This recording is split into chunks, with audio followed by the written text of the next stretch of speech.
Hello everyone, welcome. Last class में हम discuss कर रहे थे पॉवर्टी चैप्टर को, और पॉवर्टी चैप्टर के अंदर हम लोगों ने डिस्कस किया है last topic causes of poverty in India. Indian economy के कॉन्टेक्स्ट में हम देख रहे थे कि आखिर गरीबी के कारण क्या क्या हैं, और कुछ पॉइंट्स में हम लोगों ने कॉजेज ऑफ पॉवर्टी टॉपिक को कंप्लीट किया था। नेक्स्ट हमारा टॉपिक हो जाएगा कि पॉवर्टी को रिड्यूस करने के मेजर्स कौन कौन से हैं या हो सकते हैं।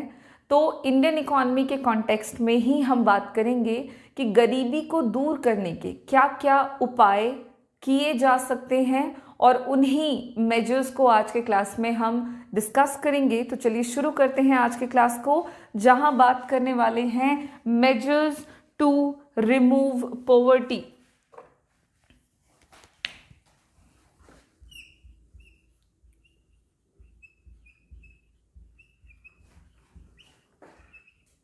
Measures to remove poverty.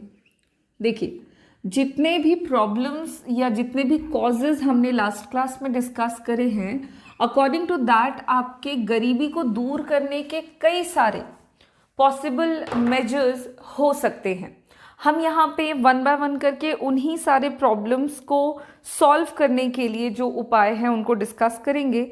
और सबसे पहला जो पॉइंट होगा वो कुछ इस तरह का पॉइंट हम यहाँ पे लेंगे, क्योंकि हम इंडियन इकोनॉमी के कॉन्टेक्स्ट में बातें करेंगे और इंडिया एक डेवलपिंग नेशन है। तो डेवलपिंग नेशंस में गरीबी जैसी समस्या से निपटारा पाने के जो उपाय हैं उसमें सबसे पहला उपाय है solving poverty by accelerating the pace of economic growth. सबसे पहला पॉइंट जो कि है solving poverty by accelerating pace of economic growth. So इस पॉइंट का मतलब क्या हुआ कि गरीबी को दूर करने के लिए देश में आर्थिक वृद्धि की जो दर है, आर्थिक वृद्धि की जो गति है, पेस का मतलब हो गया रेट, स्पीड, तो जो गति है अगर उसको बढ़ा दिया जाए तो उससे देश में गरीबी की समस्या से निपटारा पाया जा सकता है। इंडिया के केस में अगर हम बात कर रहे हैं तो this is the most important measure. ये एक बहुत ही इम्पॉर्टेंट मेजर है गरीबी के प्रॉब्लम को दूर करने के लिए। रेट ऑफ नेशनल इनकम, जो आपका नेशनल इनकम का रेट है, अगर उसे इंक्रीज किया जाता है तो उसकी वजह से देश में जो इकोनॉमिक ग्रोथ होगा वो बढ़ेगा। अब इससे गरीबी कैसे दूर हो जाएगी, इस पॉइंट को ज़रा यहाँ पे हम डिटेल में समझते हैं। हमने बात करा कि अगर इकोनॉमिक ग्रोथ को बढ़ावा दिया जाता है, अगर उसके रेट को बढ़ा दिया जाए तो गरीबी की समस्या को काफ़ी हद तक सुधारा जा सकता है। और अब सवाल है कि ऐसा कैसे होगा। तो देखो, इकोनॉमिक ग्रोथ का जो इंडिकेटर है वो आप याद करेंगे, हमने हमारे लास्ट क्लासेस में डिस्कस किया है, ग्रॉस डोमेस्टिक प्रोडक्ट, जिसको हम शॉर्ट में जीडीपी के नाम से जानते हैं। अब जीडीपी अगर इंक्रीज करता है तो हम कंसिडर करते हैं कि इकोनॉमी का ग्रोथ हो गया। जीडीपी का इंक्रीमेंट इकोनॉमी के ग्रोथ को इंडिकेट करता है, ठीक है। अब अगर जीडीपी का ग्रोथ हुआ तो इसका क्या मतलब है, जीडीपी क्या बताता है? तो जीडीपी का मतलब हुआ गुड्स एंड सर्विसेज, जो इकोनॉमी में प्रोड्यूस्ड किए जाते हैं एक साल के अंदर, उनका फाइनल वैल्यू। ओके, तो अगर गुड्स एंड सर्विसेज का प्रोडक्शन बढ़ता है तो देश का जीडीपी बढ़ेगा, और जीडीपी बढ़ेगा मतलब इकोनॉमी का ग्रोथ हो गया। और अगर प्रोडक्शन ज़्यादा होगा, देखो जीडीपी का प्रोडक्शन, गुड्स एंड सर्विसेज का प्रोडक्शन अगर इंक्रीज होता है तो इससे कैसे देश में गरीबी की समस्या सुधरेगी? तो प्रोडक्शन बढ़ेगा, मतलब रिसोर्सेज की ज़रूरतों को या फैक्टर्स ऑफ प्रोडक्शन जिसकी मदद से उत्पादन किया जाता है उसकी भी ज़रूरतें जो हैं वो बढ़ेंगी। अब क्योंकि उत्पादन अधिक हो रहा है, फैक्टर्स भी ज़्यादा चाहिए काम करने के लिए, जिससे ज़्यादा से ज़्यादा लोगों को जॉब मिल सकेगा। जितना ज़्यादा प्रोडक्शन उतने ही ज़्यादा जॉब अपॉर्चुनिटीज़। अब जॉब अपॉर्चुनिटीज़ बढ़ेगी, ज़्यादा से ज़्यादा लोगों को जॉब मिलेगा, जिससे उनका इनकम जो है वो बढ़ेगा या लोगों को आय प्राप्त होगा।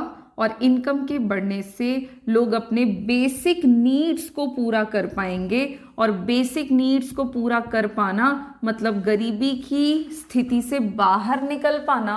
और इसीलिए कहा जा रहा है कि गरीबी को दूर करने के लिए, खासकर इंडियन इकोनॉमी जैसे डेवलपिंग नेशन में अगर गरीबी दूर करना है तो इकोनॉमिक ग्रोथ को बढ़ावा देना होगा। और इकोनॉमिक ग्रोथ का मतलब हुआ गुड्स एंड सर्विसेज का प्रोडक्शन। अगर वो बढ़ेगा तो इकोनॉमी में पॉवर्टी की समस्या घटेगी। और कैसे, तो वो सिर्फ मैंने आपको एक जस्ट पॉइंट यहाँ पे एक्सप्लेन करा है कि ग्रोथ का इंडिकेटर जीडीपी है और जीडीपी का मतलब गुड्स एंड सर्विसेज का प्रोडक्शन है। अगर ये सब बढ़ेंगे तो देश में इंफ्रास्ट्रक्चरल डेवलपमेंट होगा। जितना ज़्यादा इंफ्रास्ट्रक्चरल डेवलपमेंट होगा, लोगों का इन्वॉल्वमेंट उस तरह की एक्टिविटीज़ में उतना ही ज़्यादा होगा। और इन सब की वजह से इकोनॉमी में ज़्यादा से ज़्यादा लेबर फोर्स यानी ज़्यादा से ज़्यादा काम करने वाले लोगों की ज़रूरतें बढ़ेंगी। और जितने ज़्यादा लोगों को काम मिलेगा, जॉब मिलेगा, लोगों का इनकम उतना ही ज़्यादा होगा। और इनकम ज़्यादा होने पर लोग अपने बेसिक नीड्स को पूरा कर पाएंगे। और अगर कोई व्यक्ति अपने बेसिक नीड्स को पूरा कर पा रहा है तो वो अब नो मोर पुअर है, वो अब गरीब नहीं कहलाएगा।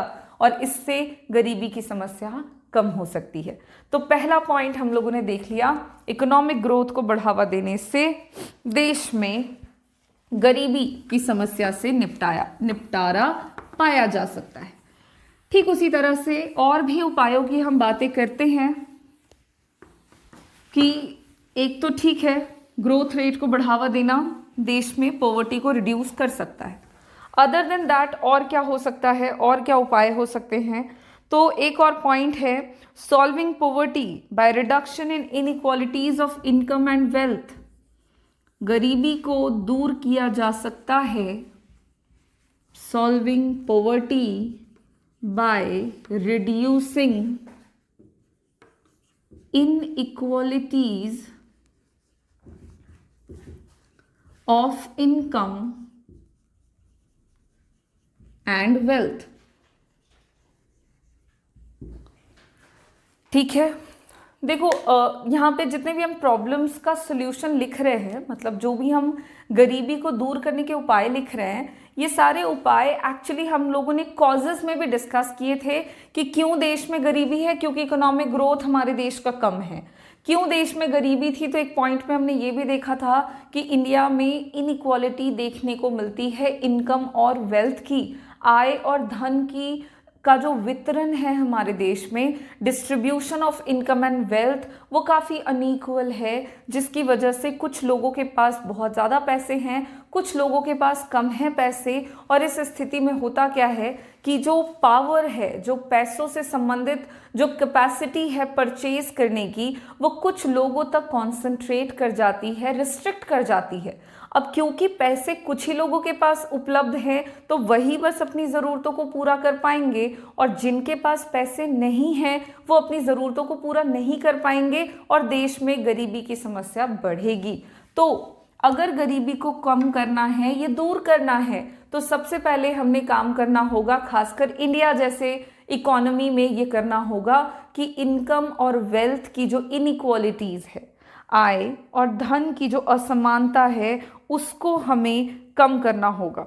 और वो कम करने के लिए कुछ तरीके अपनाए जा सकते हैं कि कैसे इनकम और वेल्थ का जो अनइक्वल डिस्ट्रीब्यूशन है वो कम किया जा सकता है। और दूसरा सवाल, कौन कर सकता है, कौन ये आय और धन के असमान वितरण को समान रूप से वापस ला सकता है? क्या ये काम आप और मैं मिलके कर सकते हैं एज एन इंडिविजुअल? क्या हमारे द्वारा ये काम किया जा सकता है? तो उस ये दो सवाल है हमारे दिमाग में कि कैसे होना है इक्वल डिस्ट्रीब्यूशन और कौन करेगा, किसके द्वारा होगा। तो सबसे पहले दूसरे सवाल का जवाब कौन करेगा, तो क्योंकि हम ओवरऑल इकोनॉमी में इनकम और वेल्थ के अनइक्वल डिस्ट्रीब्यूशन की बात कर रहे हैं, that has to be equal, जो कि किसी एक इंडिविजुअल व्यक्ति के बस की बात नहीं है।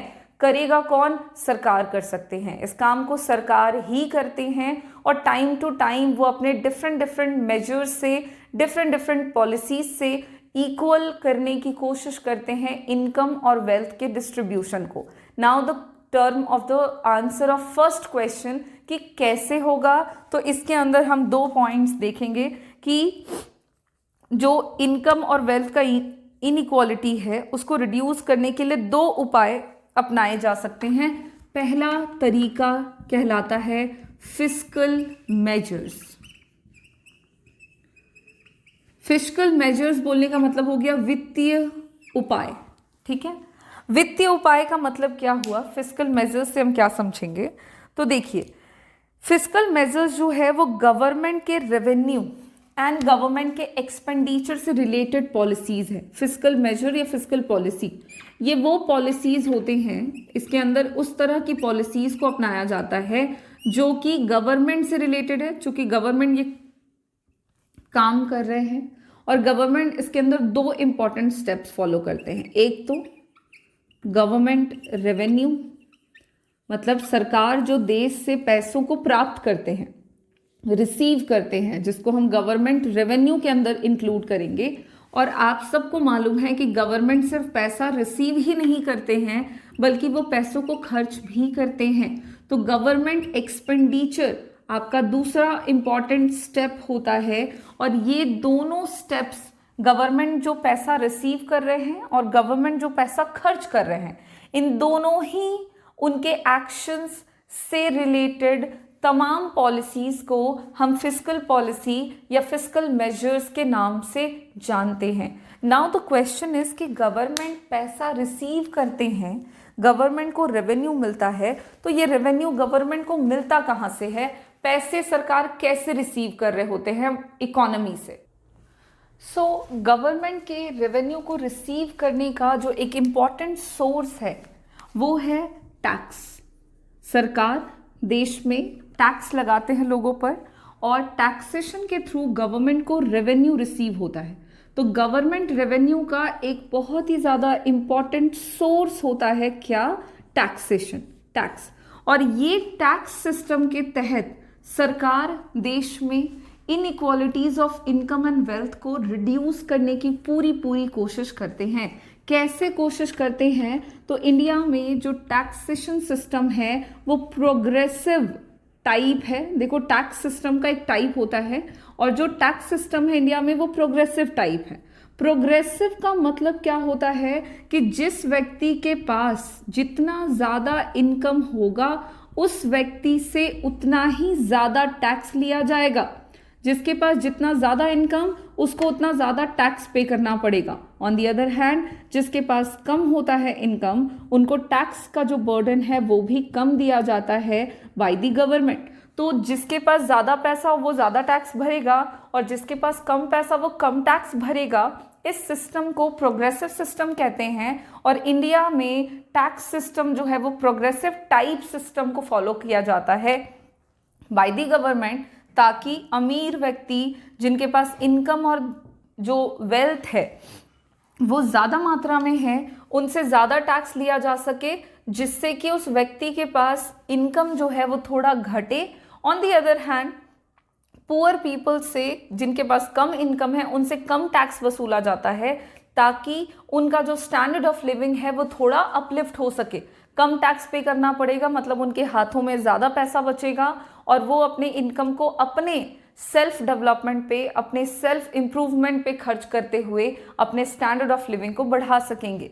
और व्यक्ति अपने स्टैंडर्ड ऑफ लिविंग को अगर बढ़ा सकता है मतलब वो अपने आप को गरीबी की स्थिति से बाहर ला सकता है। तो ये तरीके हो गए गवर्नमेंट रेवेन्यू के, जिसके अंदर टैक्सेशन सिस्टम की मदद से सरकार बहुत ही इफेक्टिव तरीके से इनकम और वेल्थ की इनइक्वालिटीज को घटाती है। ऑन दी अदर हैंड बात करेंगे एक्सपेंडिचर की, तो हम सबको पता है सरकार देश में लोगों पर सिर्फ टैक्सेस ही नहीं लगाते बल्कि वो कई तरह से एक्सपेंडिचर भी करते हैं। गवर्नमेंट के द्वारा कई तरह की पॉलिसीज़ बनाई जाती है और उन पॉलिसीज़ पे गवर्नमेंट कई सारे पैसों को खर्च करते हैं। पैसों को एक्सपेंडिचर जो सरकार के द्वारा किया जाता है, इसमें भी वो कुछ इस तरह के काम करते हैं कि पुअर पीपल के डेवलपमेंट पर ज़्यादा से ज़्यादा एक्सपेंडिचर किया जाता है। जैसे कि गरीबों को कई तरह के सुविधाएं उपलब्ध कराई जाती हैं, फ्री में एजुकेशन दे दिया, फ्री में कुछ फूड ग्रेन्स सरकार की तरफ से लोगों को मिल रहा है, बहुत ही फ्री नहीं तो बहुत माइनर सा कॉस्ट लिया जाता है। तो इस तरह से गवर्नमेंट अपने एक्सपेंडिचर पॉलिसी की मदद से गरीबों के स्टैंडर्ड ऑफ लिविंग को अपलिफ्ट करने की कोशिश करते हैं और काफ़ी हद तक वो ये काम कर भी पाते हैं, जिससे कि वो अमीरों से ज़्यादा टैक्स वसूलते हैं और उन्हीं टैक्स वाले पैसे को वो खर्च कर देते हैं किस पे, तो पुअर पीपल के डेवलपमेंट पे, वेलफेयर पे, और देश में इनइक्वालिटीज़ ऑफ इनकम और वेल्थ को घटाते हैं। अगर ऐसा होता है तो इससे देश में गरीबी की जो समस्या है वो काफ़ी हद तक कम हो जाती है। तो ये था हमारा पहला measure, inequalities of income and wealth को घटाने का, जो कि है फिस्कल मेजर। और अब बात करेंगे एक और मेजर की इसके अंदर, जो कि है लेजिस्लेटिव मेजर्स। ये भी गवर्नमेंट के द्वारा ही अडॉप्ट किया जाता है, लेजिस्लेटिव मेजर्स। लेजिस्लेटिव मेजर्स के अंदर आपके इम्पॉर्टेंट स्टेप्स आ जाते हैं, जैसे कि गवर्नमेंट जो है वो मिनिमम वेज एक्ट फॉलो करते हैं, गवर्नमेंट मिनिमम सपोर्ट प्राइस जैसे स्टेप्स फॉलो कर रहे होते हैं, मिनिमम वेज एक्ट, ठीक है, जहाँ पे गरीब मजदूरों के लिए एक न्यूनतम मजदूरी निर्धारित कर दी जाती है और कोई भी व्यक्ति उनसे उस मिनिमम वेज से कम पैसों में काम नहीं करवा सकता है। ठीक उसी तरह से गवर्नमेंट के द्वारा मिनिमम सपोर्ट प्राइस भी प्रोवाइड कराया जाता है, मिनिमम सपोर्ट प्राइस, जिसको हम MSP के नाम से भी जानते हैं, जिसके तहत सरकार गरीब किसानों के लिए उनकी फसलों की एक न्यूनतम कीमत को तय कर देते हैं और वो किसान अपने फसलों को उस मिनिमम प्राइस से कम रुपए में नहीं बेचते, जिससे कि गरीब किसानों को सपोर्ट मिल सके, उनको होने वाले लॉस से बचाया जा सके, साथ ही साथ उनको उनकी फसलों का एक उचित दाम भी मिल पाए। ठीक इसी तरह से गवर्नमेंट और भी कई तरह के स्टेप्स फॉलो करते हैं, जैसे कि free education at primary level. आप सब ने सुना है इंडिया में फ्री एजुकेशन का प्रावधान है eight primary level. Primary level पे एजुकेशन जो है, मतलब प्राइमरी लेवल पे शिक्षा सारे लोगों को उपलब्ध कराने के लिए गवर्नमेंट ने उसको फ्री कर दिया है। ठीक इसी तरह से आपने सुना है मिड डे मील, एक स्कीम के बारे में आपने सब सुन रखा है, जिसमें गवर्नमेंट जो है वो गरीब घरों के बच्चों को एजुकेशन देने के लिए उनको फ्री में फूड प्रोवाइड करते हैं उनके स्कूल्स में, ताकि बच्चे जो हैं उनको एक वक्त का खाना भी मिल सके, साथ ही साथ जो शिक्षा की कमी की वजह से देश में गरीबी है वो भी कम हो सके। और इस तरह के कई सारे उपाय किए जाते हैं गवर्नमेंट के द्वारा। इन सारे मेजर्स को हम लेजिस्लेटिव मेजर्स के तौर पर जानते हैं और इनका भी इस्तेमाल सरकार के द्वारा किया जाता है ताकि वो देश में गरीबी को दूर कर सके। साथ ही साथ इन सारे पॉलिसीज़ या इन सारे स्टेप्स का एक और ऑब्जेक्टिव है कि वो गरीब लोगों के बीच में अवेयरनेस को बढ़ावा दे सके, ताकि लोग अपने आप को कानूनी तौर पर एक्सप्लॉइट होने से बचा भी सके, साथ ही साथ उनको एक minimum wage, minimum food, minimum education जो भी रिक्वायर्ड है एक सर्वाइवल के लिए, एक व्यक्ति की न्यूनतम जो ज़रूरतें हैं वो उनको मिल सके, व्यक्ति अपने आप को एक्सप्लॉइट होने से बचा सके और मोस्ट इम्पॉर्टेंटली अपने सेल्फ डेवलपमेंट को भी इम्प्रूव कर सके, जिससे कि देश में गरीबी की जो स्तर है वो घटे। और इस तरह के उपाय अपनाए जा सकते हैं, अपनाए जाते हैं इनकम और वेल्थ की इनइक्वालिटीज को घटाने के लिए, जिसका एकमात्र पर्पस है गरीबी को दूर करना या उसे सॉल्व करना। अब बात करेंगे हम और क्या उपाय हैं इनके अलावा। तो इसके अलावा और भी अदर मेजर्स में आ जाएंगे आपके, जिसमें अलग अलग सेक्टर्स में गवर्नमेंट और भी कई तरह के उपाय करते हैं और किए जा सकते हैं, जिससे कि गरीबी दूर हो सकती है। अदर सेक्टर्स में जैसे एग्रीकल्चर सेक्टर, इंडस्ट्रियल सेक्टर, आपके और भी other sector like service sector, तो इस तरह के सेक्टर्स में गवर्नमेंट जो है वो और भी कई तरह के उपाय अपनाती है। उसके अलावा गरीबी को दूर करने के लिए एक और इम्पॉर्टेंट स्टेप लिया जा सकता है, सॉल्विंग पॉवर्टी बाय या थ्रू पॉपुलेशन कंट्रोल। देखिए, जैसा कि हम सब ने देखा कि गरीबी के कारणों में एक महत्वपूर्ण कारण है और वो है जनसंख्या वृद्धि।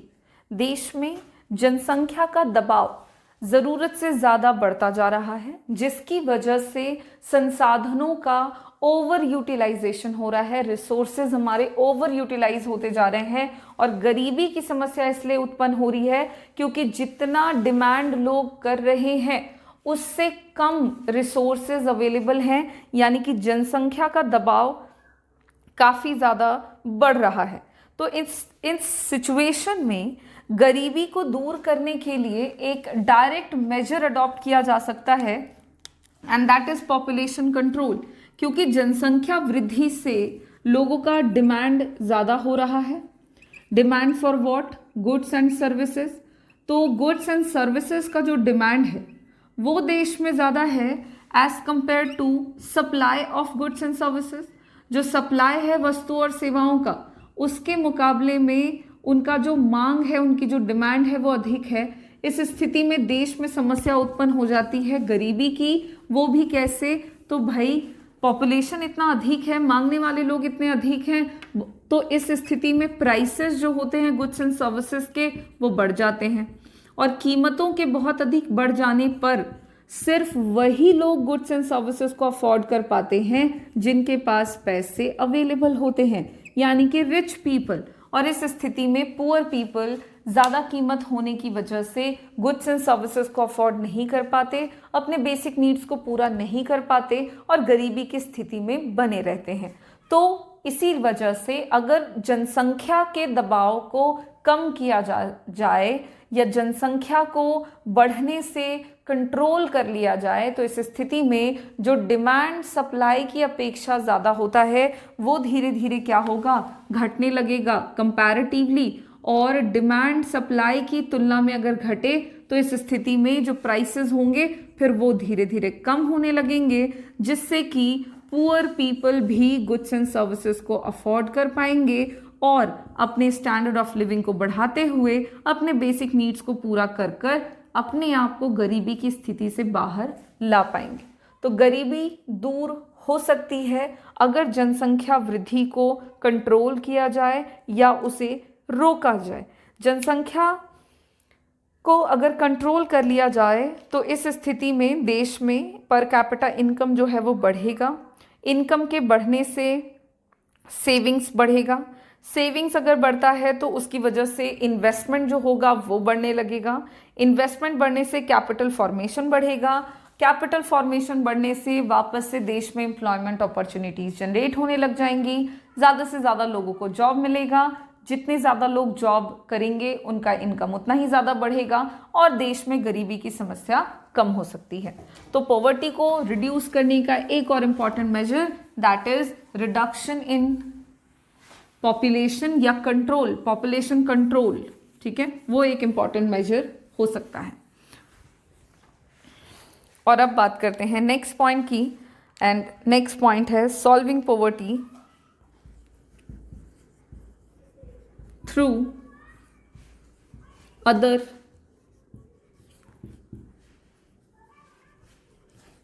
measures।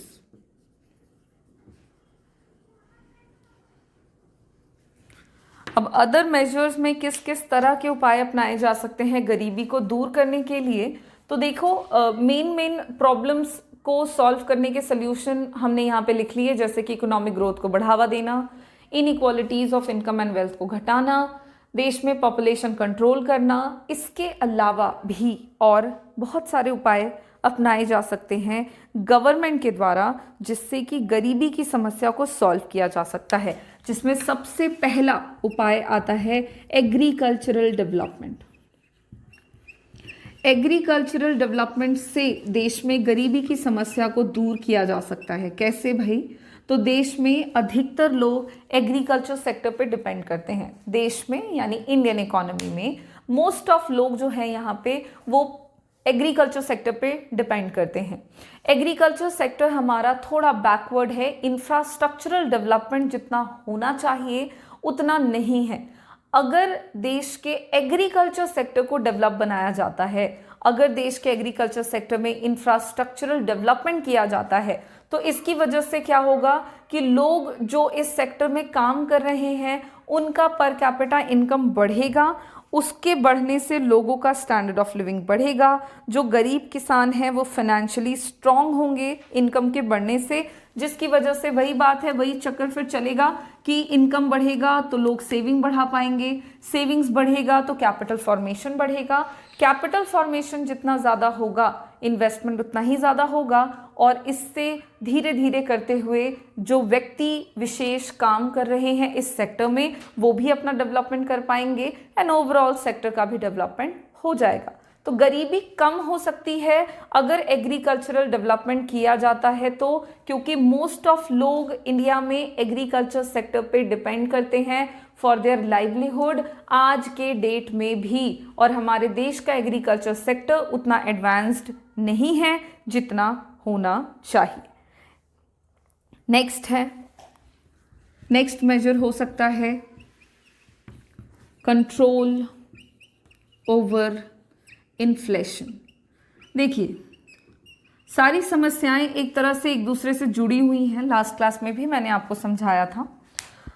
आज भी थोड़ी बात कर लें हम। देश में पॉपुलेशन बहुत अधिक है, जनसंख्या के बढ़ने से डिमांड ज़्यादा हो जाता है एज कम्पेयर टू सप्लाई, और डिमांड के ज़्यादा होने से प्राइसेस बढ़ जाते हैं, और प्राइसेस अगर बहुत ज़्यादा होता है तो फिर देश में गरीबी का जो स्तर है वो बढ़ता है, पॉवर्टी बढ़ती है, और देश में ये समस्या जो है गरीबी की वो बढ़ती चली जाती है। ठीक है, अब पॉपुलेशन बढ़ रहा है जिसकी वजह से डिमांड ज़्यादा हो रहा है, जिसकी वजह से प्राइसेस बढ़ रहे हैं और गरीबी बढ़ रही है, क्योंकि लोग इतने महंगे दामों पर चीज़ों को खरीद पाना अफोर्ड नहीं कर पा रहे, जिसकी वजह से गरीबी बढ़ती जाती है। अगर देश में ये प्राइसेस जो बढ़ रहे होते हैं, कीमत जो बहुत ज़्यादा बढ़ जाती है, इसी को हम इन्फ्लेशन कहते हैं। जब इकोनॉमी में प्राइसेस बहुत ज़्यादा बढ़ जाए, महंगाई आ जाए, तो महंगाई को ही हम इकोनॉमिक्स में इन्फ्लेशन के नाम से जानते हैं।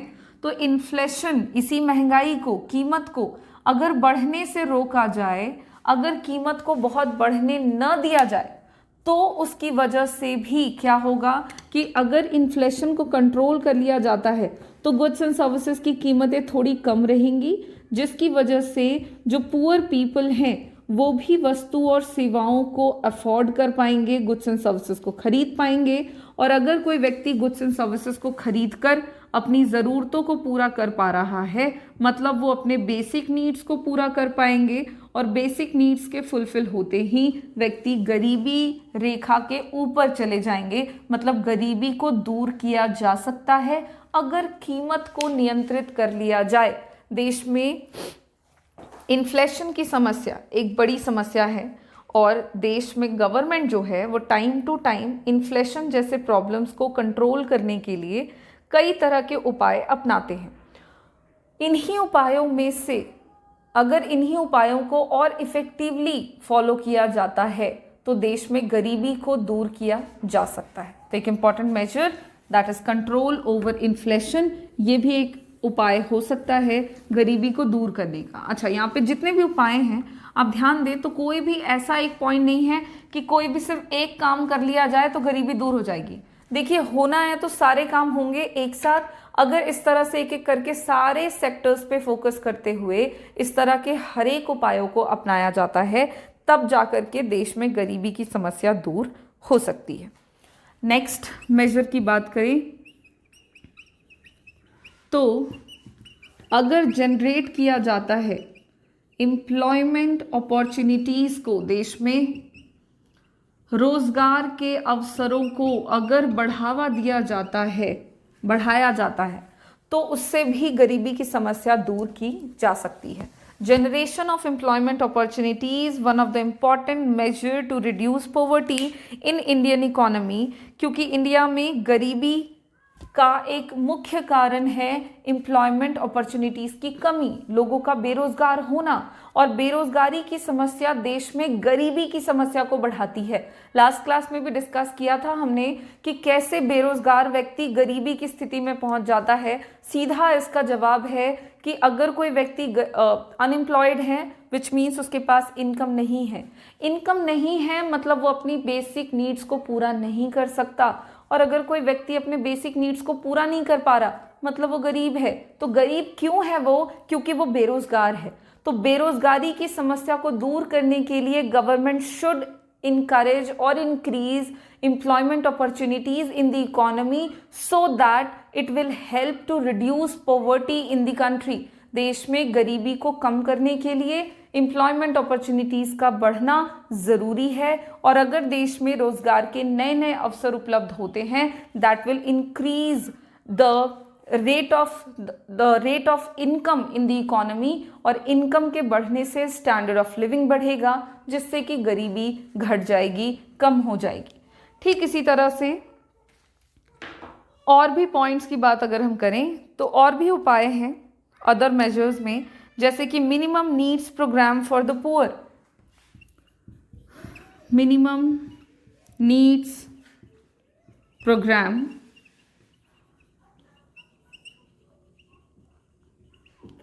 For poor. देश में गरीबों के लिए अगर मिनिमम नीड्स प्रोग्राम इम्प्लीमेंट किए जा सकते हैं तो इससे भी गरीबी की समस्या दूर हो सकती है। क्या मतलब है इसका? तो गरीब व्यक्ति की जो मिनिमम रिक्वायरमेंट्स होती हैं उसको पूरा करने के लिए अगर उससे संबंधित देश में कुछ प्रोग्राम्स अडॉप्ट किए जाएं। अब मिनिमम नीड्स में तो भाई हम लोगों ने बहुत पहले ही डिस्कस कर रखा है, मेन तो 3 है, फूड, क्लोथिंग, हाउसिंग। उसके बाद इसमें और भी 2 चीज़ें ऐड कर दी गई हैं तो 5 हो गया, एजुकेशन और हेल्थ। सो अगर ये 5 जो बेसिक नीड्स है एक पुअर पर्सन की, इसको पूरा करने के लिए देश में योजनाओं को अपनाया जाता है, और उन योजनाओं को, उन पॉलिसीज को प्रॉपर तरीके से अगर इम्प्लीमेंट किया जाता है तो इससे देश में गरीबी की समस्या दूर हो सकती है। जैसा कि इंडिया में फूड की अवेलेबिलिटी को बढ़ावा देने के लिए गरीबों तक देश में कई तरह के प्रोग्राम्स अडॉप्ट करे गए हैं, जिसमें एक इम्पॉर्टेंट प्रोग्राम है PDS, पब्लिक डिस्ट्रीब्यूशन सिस्टम। हम सब इसके बारे में जानते हैं, जहाँ पे गवर्नमेंट पुअर पीपल को बहुत ही मिनिमम प्राइस पर फूड ग्रेन्स अवेलेबल कराती है सो दैट वो अपने बेसिक रिक्वायरमेंट्स को पूरा कर सकें और अपने गरीबी की स्थिति से बाहर आ सके। ठीक उसी तरह से देश में सरकार के कई तरह के प्रोग्राम्स अपनाए जाते हैं हाउसिंग रिलेटेड, जिसमें गरीब के लोगों को घर प्रोवाइड कराया जाता है। एजुकेशन से रिलेटेड कई तरह के प्रोग्राम्स हैं जहां पे लोगों को एजुकेशन फ्री में बेसिक जो मिनिमम एजुकेशन है, प्राइमरी एजुकेशन है, वो दिया जाता है। हेल्थ रिलेटेड भी कई तरह के प्रोग्राम्स हैं जिसमें देश में लोगों को कई तरह से देश के लोगों के स्वास्थ्य स्तर को बढ़ाया जाता है। और इस तरह से इसके अलावा भी और भी कई तरह के programme such as drinking water हो गया आपका, या बिजली की समस्या है तो उसका निपटारा। तो इस तरह के तमाम प्रोग्राम्स एंड प्लानिंग अगर इसको प्रॉपर तरीके से बनाकर इम्प्लीमेंट अगर कर दिया जाए देश में, तो इससे देश में गरीबी की समस्या से छुटकारा पाया जा सकता है। तो ये भी एक इम्पॉर्टेंट मेजर हो सकता है इंडिया जैसी इकोनॉमी में। इसके अलावा और भी पॉइंट्स हैं, जैसे कि यहाँ पे देख लीजिए, बैलेंस्ड रीजनल ग्रोथ। अगर देश में रीजनल ग्रोथ को बैलेंस तरीके से किया जाए, अब इसका क्या मतलब है, तो सबसे पहले तो आप जान लें कि देश में गरीबी की समस्या इस वजह से भी है कि हमारे देश में, इंडिया में रीजनल इम्बैलेंसेस काफ़ी ज़्यादा हैं। रीजनल इम्बैलेंसेस का मतलब हो गया कि क्षेत्रीय विषमता आपको देखने को मिलेगी। आपको एक ही प्लेस पे अमीर और गरीब देखने को मिल जाएंगे, ठीक उसी तरह से आपको एक ही कंट्री में अलग अलग क्षेत्र में डेवलपमेंट का जो स्टेप है, डेवलपमेंट का जो स्टेज है, वो आपको डिफरेंट मिलेगा। इंडिया के ही कुछ ऐसे पर्टिकुलर प्लेसेस हैं या ऐसे कुछ पर्टिकुलर रीजन हैं जो काफ़ी डेवलप्ड हैं। On the other hand same country में कुछ ऐसे भी प्लेसेस आपको मिलेंगे जो बैकवर्ड हैं, स्टिल अंडर डेवलप्ड हैं। तो अगर देश में कुछ ऐसे उपाय किए जाएं जिससे कि रीजनल इम्बैलेंसेस को कम किया जा सकता हो और रीजनल ग्रोथ को इक्वल किया जा सके, इससे देश में गरीबी की समस्या दूर होगी। क्योंकि होता क्या है कि जो एरिया आपका अंडर डेवलप्ड है, बैकवर्ड है, उस क्षेत्र में रहने वाले लोग भी बैकवर्ड हो जाते हैं एंड पुअर होते हैं। इस स्थिति में अगर हम एरिया वाइज डेवलपमेंट करें और बैलेंस्ड डेवलपमेंट करेंगे, जिससे कि देश में गरीबी की समस्या दूर होगी, लोगों का विकास होगा, और जितना लोग अपने स्टैंडर्ड ऑफ लिविंग को अपलिफ्ट करेंगे, लोग गरीबी की समस्या से उतनी ही जल्दी और उतना ही ज़्यादा निजात पाएंगे। ठीक इसी तरह से और भी पॉइंट्स हैं, such as development of industries. अगर इंडस्ट्रियल डेवलपमेंट देश में किया जाता है तो उससे भी देश में गरीबी की समस्या को दूर किया जा सकता है। जहाँ तक आप बात समझ रहे हैं, इंडस्ट्रियल डेवलपमेंट कैसे पॉवर्टी रिड्यूस कर सकता है, तो अगर देश में नंबर ऑफ इंडस्ट्रीज का सेटअप बढ़ता है तो लोगों के पास एम्प्लॉयमेंट अपॉर्चुनिटीज़ बढ़ेंगी। जितने ज़्यादा लोगों के पास रोज़गार के अवसर होंगे, लोगों को काम मिलेगा, लोगों का इनकम बढ़ेगा, और इनकम बढ़ने से व्यक्ति अपने बेसिक नीड्स को तो एटलीस्ट पूरा कर ही पाएगा। और जो भी व्यक्ति अपने बेसिक नीड्स को पूरा कर सकता है वो व्यक्ति गरीब नहीं होता, जिससे कि देश में गरीबी की समस्या दूर हो सकती है।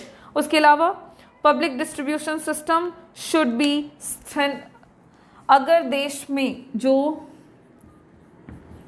पब्लिक डिस्ट्रीब्यूशन सिस्टम है, अगर इसको मजबूती मिलती है, अगर इस प्रोग्राम को मजबूती मिलती है, क्या मतलब है कि ये प्रोग्राम बहुत अच्छा है जिसमें लोगों को मिनिमम प्राइसेस पर फूड ग्रेन्स जो हैं वो अवेलेबल कराए जाते हैं, लेकिन बावजूद इसके इस प्रोग्राम का प्रॉपर रिजल्ट इकोनॉमी में नहीं मिल पाता ड्यू टू द करप्शन और द लीकेजेस जो इस सिस्टम में देखने को मिलते हैं। तो इस सिस्टम में अगर सुधार किया जाता है, मजबूती दी जाती है, जो भी इस सिस्टम में फॉल्ट हैं, जो भी सिस्टम के प्रॉब्लम्स क्रिएट करने वाले एलिमेंट्स हैं, अगर उनको रिड्यूस कर दिया जाए, सिस्टम से बाहर कर दिया जाए, तो ये एक ऐसा प्रोग्राम है जिससे इंडिया में गरीबी की समस्या को इफ़ेक्टिव तरीके से दूर किया जा सकता है। बिकॉज पब्लिक डिस्ट्रीब्यूशन सिस्टम के तहत सरकार का जो विजन है या उनका जो उद्देश्य है वो मात्र इतना नहीं है कि लोगों को वो फूड ग्रेन्स बस अवेलेबल करा दें, बल्कि गवर्नमेंट का विजन इस प्रोग्राम के पीछे कुछ ऐसा है कि देश में सरकार गरीबों को सबसे पहले खाना प्रोवाइड कराएं, ताकि देश में लोगों की, जो गरीब लोग हैं, उनके न्यूट्रिशनल लेवल को बढ़ाया जा सकता हो। और अगर व्यक्ति के अंदर का न्यूट्रिशनल लेवल बढ़ता है तो वो अपने आप को काम करने के कैपेबल पाता है, और एक गरीब व्यक्ति काम करने के अगर कैपेबल है तो उसको काम मिलेगा, वो काम कर सकेगा, जिससे कि रोज़गार पाकर वो अपने आप को गरीबी की स्थिति से बाहर ला सकेगा। तो पब्लिक डिस्ट्रीब्यूशन सिस्टम का मतलब सिर्फ इतना नहीं है कि भाई लोगों को फ्री में खाना बांट दो। इस सिस्टम का एक्चुअल जो पर्पस है वो ये है कि लोगों को इतनी मजबूती दी जा सके, उनके कैलोरीज को, उनके कैलोरीज रिक्वायरमेंट्स को बढ़ाया जा सके और उसको पूरा किया जा सके, ताकि व्यक्ति अपने आप को काम करने के कैपेबल बना पाए और काम प्राप्त करके वो अपने गरीबी की स्थिति से खुद को बाहर कर सके। उसके अलावा अदर मेजर्स में और भी आप एक दो पॉइंट्स कह सकते हो, जैसे कि अदर सोशल सिक्योरिटी मेजर्स या प्रोविजंस। ये क्या है? अदर सोशल सिक्योरिटी मेजर्स और प्रोविजंस। तो देखो, सोशल सिक्योरिटी से रिलेटेड देश में कई तरह के प्रोविजंस बनते हैं, जैसे कि ओल्ड एज पेंशन हो गया, आपका प्रोविडेंट फंड हो गया, कंपनसेशन हो जाता है, जैसे कि इंजर्ड वर्कर्स वगैरह को कंपनसेशन मिलता है। इंडस्ट्रीज जो है वो अपने वर्कर्स को एकोमोडेशन प्रोवाइड कराते हैं, जिसमें वो अपने वर्कर्स को फ्री में रहने के लिए घर देते हैं या खाना देते हैं। तो इस तरह के जो एफर्ट्स हैं और इस तरह के जो प्रोविजंस हैं, ये कहीं ना कहीं देश में गरीबी को कम करने में मदद करते हैं, क्योंकि एक व्यक्ति गरीब है का मतलब है कि वो अपने बेसिक नीड्स को पूरा नहीं कर पा रहा, और अगर पूरा नहीं कर पा रहा है और कोई ऐसा प्रोविज़न बनाया जाए जिसमें व्यक्ति को काम भी मिले और उसको इनकम भी मिले, साथ ही साथ उसको अदर सोशल सिक्योरिटीज़ भी मिल जाए, सच एज फ्री में खाना मिल रहा है या रहने को घर मिल जा रहा है, तो एक तरह से व्यक्ति के बेसिक रिक्वायरमेंट्स पूरे हो पा रहे हैं। और अगर ये काम हो रहा है तो व्यक्ति फिर गरीब नहीं कहलाएगा, क्योंकि वो अपनी बेसिक नीड्स को फुलफिल कर पा रहा है। तो इस तरह से ये कुछ बेसिक पॉइंट्स हैं, मेजर्स के हैं, जिसकी मदद से गरीबी को दूर किया जा सकता है। इसके अलावा और भी बहुत सारे पॉइंट्स हो सकते हैं जिसको आप लिख सकते हैं, समझ सकते हैं। इसके बाद इसके साथ ना हमारा ये जो टॉपिक है मेजर्स टू रिमूव पॉवर्टी और एलिवेट पॉवर्टी, ये यहाँ पे कंप्लीट होता है। एंड फिर इस चैप्टर का एक लास्ट टॉपिक रह जाता है, दैट इज मेजर्स जो गवर्नमेंट के द्वारा अडॉप्ट करे गए, वो पॉलिसीज़ जो इंडियन गवर्नमेंट ने इंडिया में फॉलो करी है, अडॉप्ट किया है गरीबी को दूर करने के लिए। तो कौन कौन सी पॉलिसीज़ हैं, वो पॉलिसीज़ कब आई, उन पॉलिसीज़ के अंदर क्या एम रखा गया, हम ब्रीफ में पॉलिसीज़ का नाम और उसके बारे में एक दो पॉइंट्स में उन पॉलिसीज़ को डिस्कस करेंगे। ये काम हम हमारे नेक्स्ट क्लास में करेंगे, और पॉलिसीज़ को डिस्कस करने के बाद क्रिटिकली इवैल्यूएट भी करेंगे कि भाई जिन पॉलिसीज़ को अपनाया गया उससे देश में फ़ायदा कितना पहुंचा, और अगर नहीं पहुंचा फ़ायदा तो क्या कोई नुकसान हुआ या क्या सक्सेस एंड फेलियर रहा, वो उसके साथ हमारा ये जो चैप्टर है ये फिनिश हो जाएगा। Thank you.